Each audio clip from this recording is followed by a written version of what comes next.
لا إله إلا الله وحده لا شريك له ونشهد أن سيدنا ومولانا محمدا عبده ورسوله صلى الله تعالى عليه وعلى آله وصحبه وبارك وسلم تسليما كثيرا.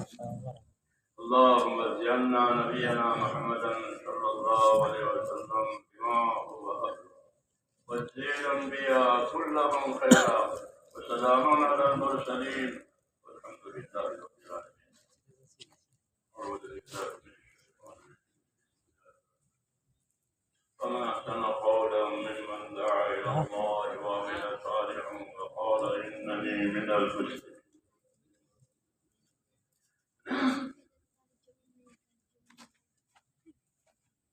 بزرگوں اور پیارے بھائیوں،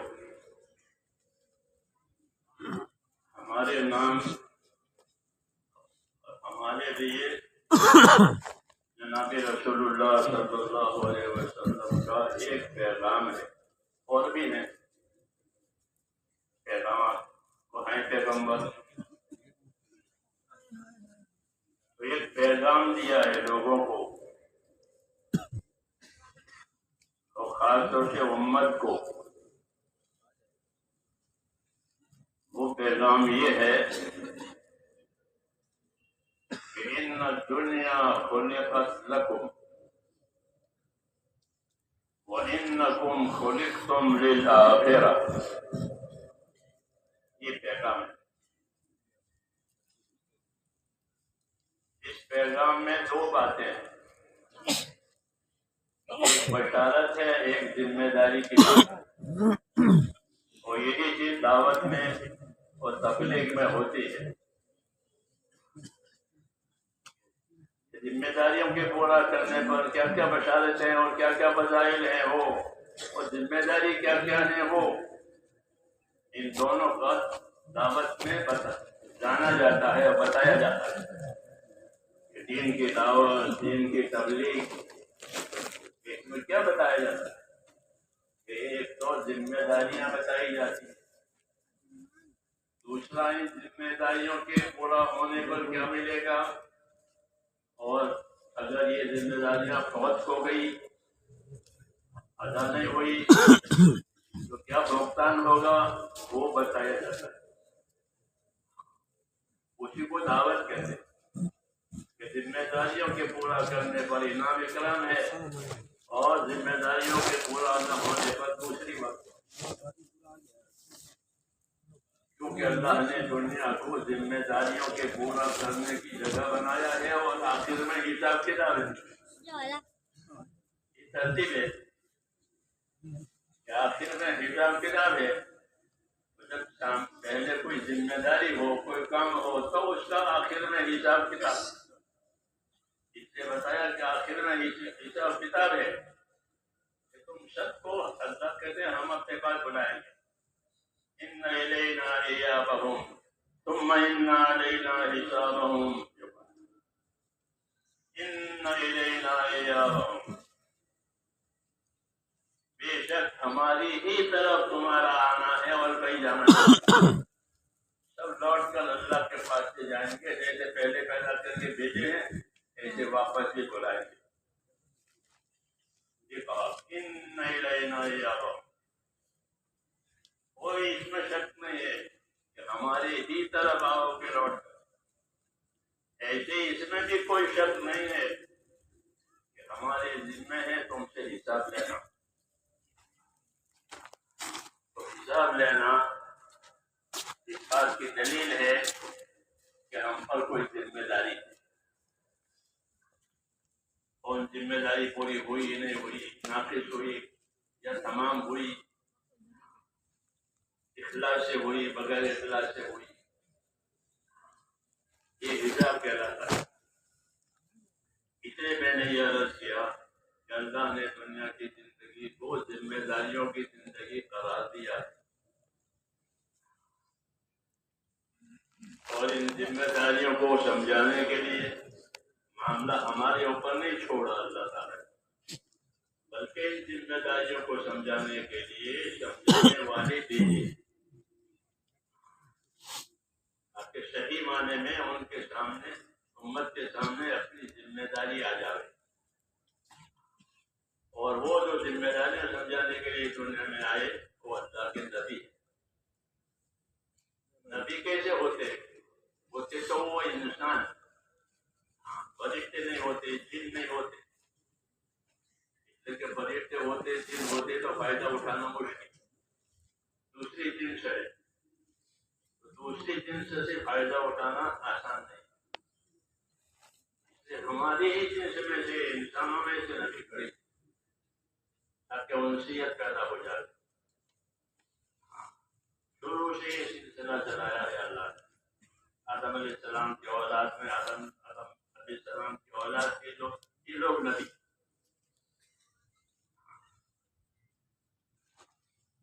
ذمہ داریوں کو سمجھانے کے لیے اللہ تعالیٰ نے اپنے رسولوں کو بھیجا تاکہ زندگی کی ذمہ داریاں سمجھ جائیں اور سمجھ کر کے پوری کر کے آئیں اور اپنا نتیجہ صحیح پائیں۔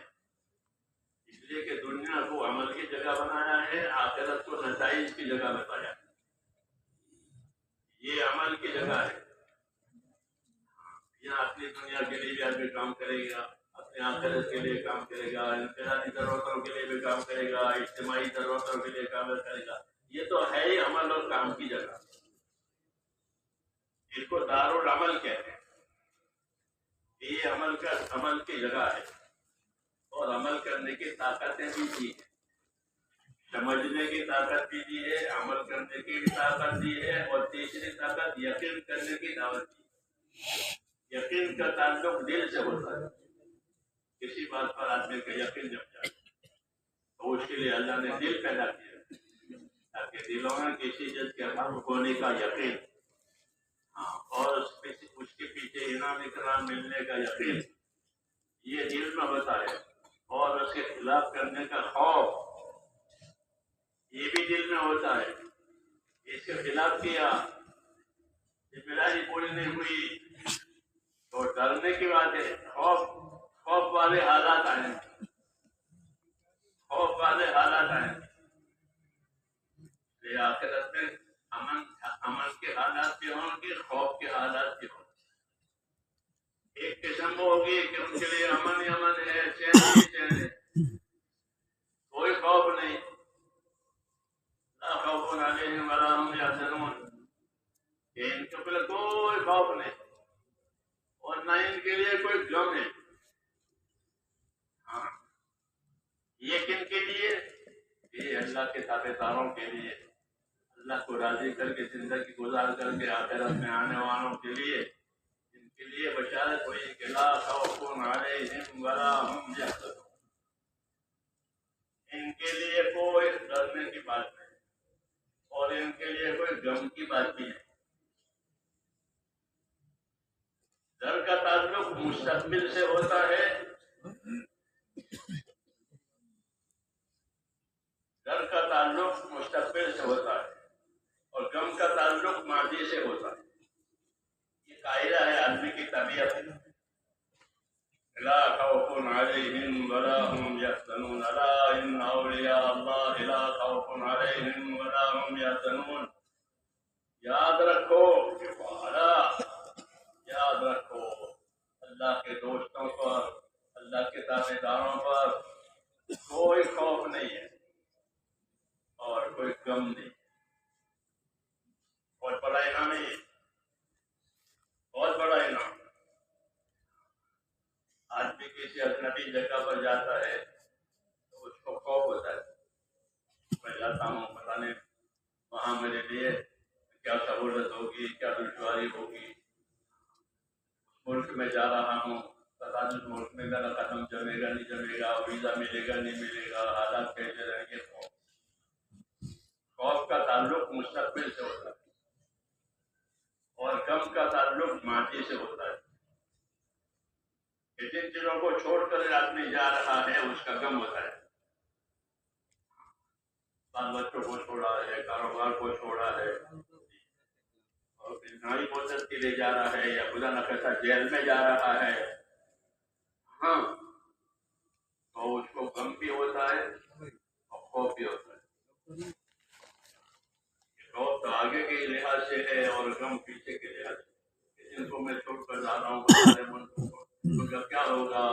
دیکھ بھال کون کرے گا؟ ہاں، بہت سے مسائل ہیں جو چھوڑ کے جا رہا ہوں. اللہ تعالیٰ نے اپنے تابع داروں کو یہ بشارت سنائی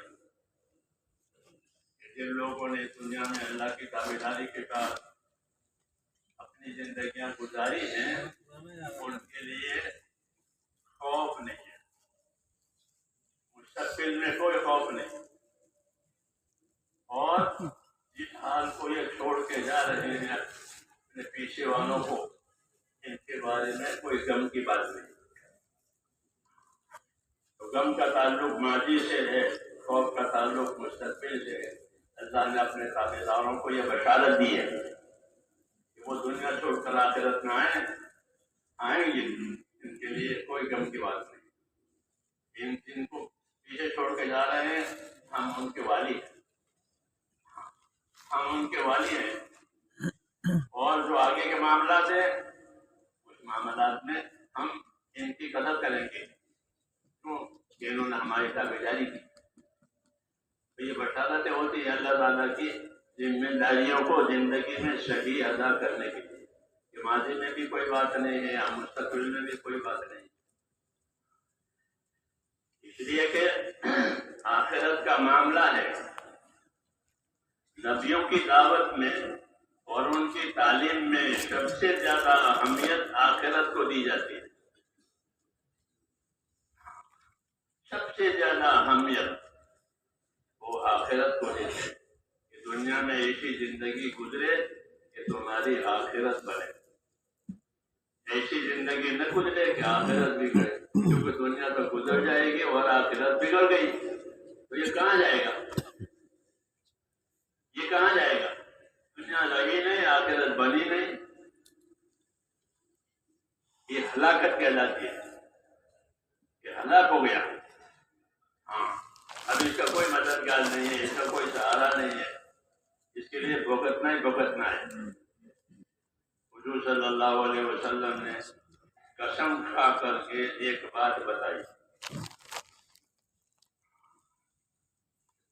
نبی ہیں، سچے ہیں، پھر بھی قسم کھا کر کوئی بات سمجھاوے تو اس کی اہمیت کا اندازہ ہوتا ہے کہ وہ چیز کتنی اہمیت ہوگی، کتنی نازک ہوگی.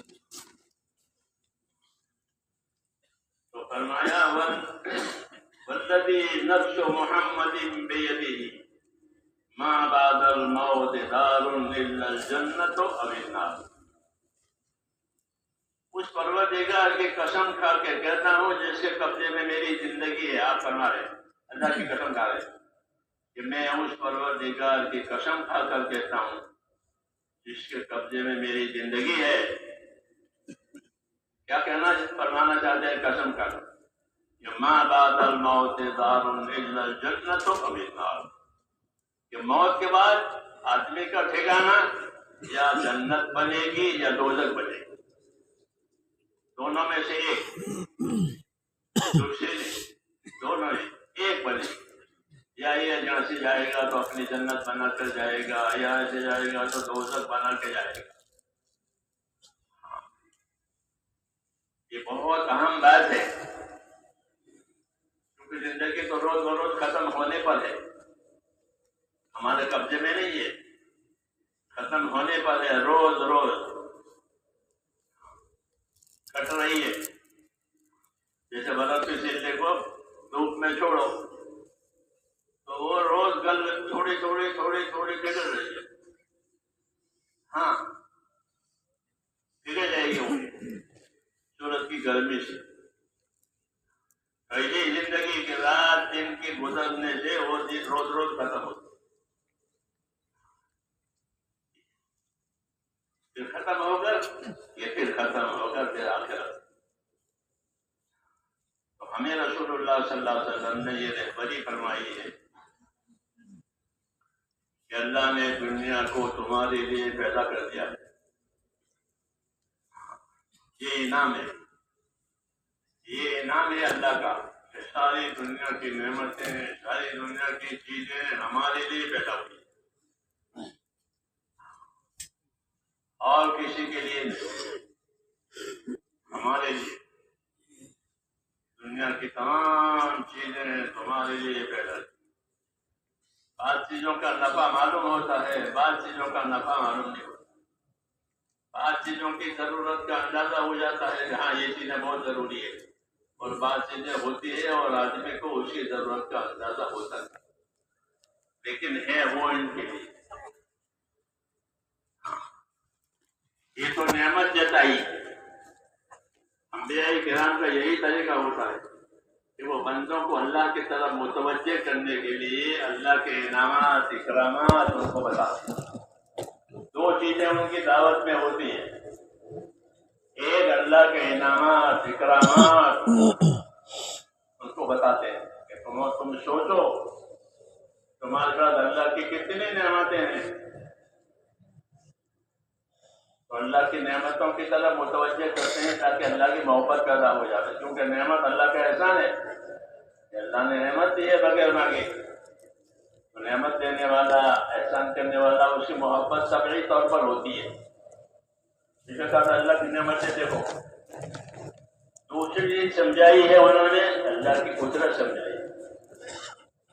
یہ دو چیزیں ان کی دعوت میں ہوتی ہیں، ایک نعمت سمجھانا کہ تمہارے ساتھ یہ نعمتیں ہیں وہ اللہ نے تم کو دی ہیں، فائدہ اٹھانے کے لیے یا نقصان سے اپنے آپ کو بچانے کے لیے یا ترقی کرنے کے لیے یہ نعمتیں دی ہیں، اور ایک قدرت بتائیے، قدرت سمجھائیے۔ اللہ کی قدرت وہ اللہ کی اپنی صفت ہے، لامحدود ہے، وہ قدرت لامحدود ہے۔ اس قدرت کی وجہ سے اللہ تعالیٰ ہر چیز پر قادر ہے، کوئی چیز اس کی قدرت سے باہر نہیں، اسی قدرت سے حالات بڑھاتے ہیں، حالات گھٹاتے ہیں، حالات اچھے بناتے ہیں، حالات ناگوار بناتے ہیں، رات چھوٹی کر دی، دن بڑا کر دیا، دن چھوٹا کر دیا، رات بڑی کر دی، ایسے لوگوں کے حالات تنگ کر دیے، لوگوں کے حالات کھول دیے، دن بڑا کر دیا، رات چھوٹی۔ یہ مثالیں، رات کو دن میں داخل کر دیا، دن بڑا ہو گیا، دن کو رات میں داخل کر دیا، رات بڑی ہو گئی۔ یہ تو یہ سمجھانے کے لیے ہے کہ تمہارے حالات کو کبھی تنگ کر دیں گے اور تمہارے حالات کو کبھی کھول دیں گے، تاکہ اللہ کی قدرت سمجھ میں آئے، اور قدرت سمجھ کر قدرت والے کے سامنے جھکنا، یہ بہت پسند ہے اللہ کو، کہ اللہ کی نعمت کو بھی سمجھو، اللہ کی قدرت کو بھی سمجھو، پھر اللہ کے سامنے جھکو، اللہ کے سامنے اس کی قدرت کی وجہ سے، اس کی نعمت کی وجہ سے۔ اور اسے وہ انبیاء کرام نے سمجھایا ہے، کبھی نعمتیں سمجھاتے ہیں۔ موسیٰ علیہ السلام کی قوم پر بہت نعمتیں ہوتی تو وہ ان کو نعمتیں سمجھاتے، یا قوم اذکروا نعمت اللہ علیکم۔ قرآن شریف پڑھیں گے آپ تو موسیٰ علیہ السلام کی دعوت، ان کی تبلیغ، اس میں یہ چیز ملی، اے میری قوم اللہ کی نعمتوں کا دھیان کرو۔ کہ کیا نعمت ہے؟ بڑی بڑی نعمت، اذ جعل فیکم انبیاء، تمہارے اندر اللہ نے اپنے نبی پیدا کیے ہیں۔ کسی قوم میں اللہ کا نبی پیدا ہو جائے اور ایک نے ہزاروں، تو یہ بہت بڑا شرف ہے اس قوم کے لیے کہ اس قوم میں اللہ کے پیغمبر آئے۔ تو بنی اسرائیل میں بہت پیغمبر آئے، تو اس لیے کہتے ہیں یا قوم اذکروا نعمت اللہ علیکم اذ جعل فیکم انبیاء، تمہارے اندر انبیاء پیدا کیے، نبی پیدا کیے تمہاری قوم میں۔ ہاں، یہ ایک روحانی اور ایمانی عزت ہے، روحانی اور ایمانی عزت۔ یہ نبی کی قوم ہے اور اس قوم کا یہ نبی ہے، یہ ایک روحانی اور ایمانی عزت ہے۔ تو کہا اذ جعل فیکم انبیاء۔ دوسرا، مادی عزت بھی تم کو دی، ظاہری، وجعلکم ملوکا، اور اللہ نے تمہارے لیے بادشاہتیں دی ہیں۔ بنی اسرائیل میں بادشاہ بھی ہوئے، بنی اسرائیل میں نبی بھی ہوئے، تو ان کی روحانی ایمانی اور مادی ظاہری ہر قسم کی نعمتوں کو یہ دلا رہے ہیں، یاد دلا رہے ہیں۔ وجعل لكم ملوکا، اللہ نے تمہیں بادشاہتیں دی اور تم کو لوگوں پر بادشاہ بنایا، اور بہت سی نعمتیں دی ہیں، کھانے پینے کی، استعمال کی۔ وآتاکم ما لم یؤت أحدا من العالمین، ہاں جو کسی کو نہیں ملی وہ تم کو ملی ہے۔ دعوت دینے کا ایک طریقہ یہ ہے کہ اللہ کی قدرت سمجھاؤ، اللہ کی نعمت سمجھاؤ، اور اللہ کی قدرت کو سمجھو، اللہ کی نعمت کو سمجھو، اور پھر اللہ کی تابعداری کو اپنے ذمہ لو۔ قدرت اس نے سمجھائی ہے کہ جس طرح قدرت سے یہ سارے کام بنا کر اللہ نے دیے ہیں، نعمتیں دیے ہیں، جب ناراض ہوں گے تو قدرت سے اس کو بگاڑ بھی دیں گے۔ جو راحت کے اسباب دیے ہیں، جو نعمت کے اسباب دیے ہیں، جو زندگی میں سکون دیا ہے، وہ چھین لیں گے۔ قدرت ہے، دینے کی قدرت ہے، چھیننے کی قدرت ہے۔ دینے کی بھی قدرت ہے، چھیننے کی بھی قدرت ہے۔ جب چاہیے ناراض ہوں گے تو چھین لیں، اور پریشان ہو گئے چھین لیں۔ اس لیے حضور صلی اللہ علیہ وسلم اس سے پناہ مانگتے تھے اور دعا مانگتے تھے کہ یا اللہ کوئی نعمت آوے وہ چھینی نہ جاوے، وہ چھینی نہ جاوے، بلکہ اس سے فائدہ ہوتا رہے۔ اللہم انی اعوذ بک من زوال نعمتک، اے اللہ میں پناہ مانگتا ہوں کہ نعمتوں پر زوال نہ آئے۔ نعمت تھی وہ ظاہر ہو گئی، مال تھا وہ ہاتھ سے نکل گیا، تندرستی تھی مثال کے طور پر وہ ہاتھ سے نکل گئی، آنکھوں میں بینائی تھی وہ چلی گئی۔ سوچے کتنے بڑا مسئلہ ہو جائے گا نعمت کا زوال، نعمتوں کا زوال مسائل پیدا کر دے گا، مشکلات کھڑی ہو جائے گی۔ اس لیے بندہ بن کر رہنے میں فائدہ ہے تاکہ نعمتوں میں زوال نہ آئے۔ نعمتوں کا کیسا لینا ہے؟ نعمتیں مانگ رہے ہیں، نعمتوں میں زوال نہ آئے، نعمتوں میں کیسا رہنا ہے؟ کافی کے خوش رہنا ہے، ایسا ہے کہ کافی کے خوش رہیں گے نا، بلکہ اس کی ہم کو تعلیم دی ہے کہ نعمتوں میں کیسے رہو گے اور نعمتوں کا کیسے استعمال کرو گے۔ جی ہاں، نعمتوں کو کیسے استعمال نعمتوں کا کیسے استعمال کرو گے تو اس کی بھی تعلیم دی۔ اس لیے میرے بھائیوں دین کو سیکھنے کی بہت ضرورت ہے۔ دین سیکھیں گے تو یہ ساری چیزیں ملے گی۔ دعوت اور تبلیغ وہ سیکھنے سکھانے کے لیے، ورنہ ہم تو مسلمان ہیں، اوپر مسلمان بنائے گا۔ پھر دعوت اور تبلیغ ہمارے دل میں کیوں آئی ہے کہ ہم اپنی زندگی کی ذمہ داریوں کو سمجھیں، ہاں، اور اس کی گہرائیوں تک پہنچنے کی کوشش کریں تاکہ اس پر زوال نہ آئے۔ اس پر زوال نہ آئے، ناقدری سے زوال آتا ہے، ناقدری سے زوال آتا ہے۔ اس کی مثالیں اللہ نے سمجھائی ہے کہ کوئی نعمت میں ناقدری نہ کرے۔ اس لیے حضور صلی اللہ علیہ وسلم دعا مانگتے تھے کہ اللہ نعمت بھی ملے اور وہ نعمت کا استعمال ایسا ہو جائے کہ تیرے اصل کام میں وہ نعمت ہمارے لیے مددگار ہو جائے۔ جو نعمت ملی ہے وہ اصل کام میں مددگار بنے۔ یہ نعمتوں کے استعمال کی طرف رہبری ہے کہ جو نعمت ملے وہ زندگی کا جو اصلی مقصد ہے اس میں یہ نعمت مددگار بنے۔ ایک ہوتا ہے زندگی کا مقصد، ایک ہوتی ہے زندگی کی ضرورت۔ مقصد میں مددگار بنے، ضرورت میں تو ہر کوئی وہ مدد میں لے گا، اس میں کہنے کی ضرورت نہیں پڑتی، لیکن زندگی کے مقصد میں وہ نعمت مددگار بنے، رکاوٹ نہ بنے۔ یہ تعلیم ہے اور اس کو سمجھنا ہے کہ نعمتیں کیوں دی جاتی ہیں، نعمتیں کیوں دی جاتی ہیں؟ اللہ تعالیٰ کریم ہے، کریم ہے اللہ، اس کا برتاؤ اپنے مخلوق کے ساتھ کرم کا ہے۔ کرم کہتے ہیں بخشش کو، بخشش دینا ہی دینا، دینا ہی دینا، اور دینا بھی اپنی شان سے۔ دینے کی دو صورتیں ہوتی ہیں، ایک صورت دینے کی ہوتی ہے کہ جس کو دے رہے ہیں اس کی حاجت دیکھ کر دے رہے ہیں، اس کی ضرورت دیکھ کر دے رہے ہیں۔ یہ دینا دنیا میں ہے کہ اس بیمار کو اتنی حاجت ہے، اس کو اتنی دوا، اس غریب کو اتنی ضرورت ہے، اس کو اتنا اناج۔ ایک دینا ہوتا ہے حاجت کے حساب سے، وہ ہے دنیا میں۔ لوگ ایک دوسرے کی حاجت دیکھتے ہیں اور دیکھتے ہیں، اس کو سخی کہتے ہیں۔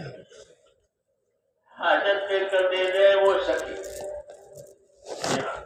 سخی دیکھتا ہے کہ اس کو حاجت دے گا بھائی۔ تو سخاوت بھی اچھی چیز ہے، اسلام میں سخاوت کو پسند کیا گیا ہے کہ مسلمان سخی رہے۔ یہ بھی اس میں بات آ گئی۔ رسول صلی اللہ علیہ وسلم مدینے تشریف لے گئے ہجرت کر کے، کہ مدینے میں رہنا ہوا، وہاں کے لوگوں نے ساتھ دیا، آپ نے ان سے فرمایا سخی بنو، سخی بنو، سخی رہو۔ جاہلیت کے زمانے میں تو بہت سخاوت کرتے تھے، مال لٹاتے تھے، دین آیا تو پھر کیسے تنگی ہو گئی، مٹھی ہو گئی، اس لیے سخی رہو۔ شکاوت بھی ہے کہ دوسروں کی ضرورت پوری کرے۔ اللہ تعالیٰ کی شان تو شکاوت سے اوپر، سب کی ضرورت دیکھتا ہے۔ اللہ تعالیٰ صرف ضرورت کو نہیں دیکھتے بلکہ اللہ تعالیٰ اپنی شان سے دیتے ہیں۔ یہ ہوتا ہے کہ اللہ اپنی شان سے دیتے ہیں، اس لیے اللہ بہت دیتے ہیں، بے حساب دیتے ہیں، بغیر مانگے دیتے ہیں، اس لیے کہ اللہ کا کرم بہت زیادہ ہے۔ اور انبیاء کرام یہی یاد دلاتے ہیں کہ تم اللہ کی نعمتوں کو، اللہ کے کرم کو سوچو اور سوچ کر کے اس کی تابعداری کرو۔ تمہارے ساتھ معاملہ اللہ تعالیٰ کا لینے کا نہیں ہے، دینے کا ہے، دینے کا ہے، دیتے چلے جاتے ہیں، روز روز زندگی دیتے ہیں۔ ہاں، آدمی صبح صحیح سلامت اٹھتا ہے تو کتنی بڑی نعمت ہے، کتنی بڑی نعمت ہے کہ صبح صحیح سلامت اٹھا، بڑی نعمت ہے۔ ایک دفعہ حضور صلی اللہ علیہ وسلم نے لوگوں سے فرمایا کہ تمہارے بدن میں 360 جوڑ ہے، انسانی بدن میں 360 جوڑ۔ جب تم اپنی نیند میں سے صحیح سلامت اٹھو تو 360 جوڑوں کا صدقہ ادا کرو، 360 صدقے، صبح صحیح سلامت اٹھا۔ ایک نعمت ہے کہ آدمی صبح صحیح سلامت اٹھے۔ ہاں، بعض دفعہ ایسا نہیں ہوتا، بعض دفعہ تو اٹھتا ہی نہیں، نیند میں مر گیا، اور بعض دفعہ نیند میں بیماری آ گئی، آدھی رات کو بیمار ہو گیا۔ تو ہمارا جب تم اپنے نیند میں سے اٹھو تو تمہارے 360 جوڑ ہے، ہر جوڑ کا صدقہ ادا کرو۔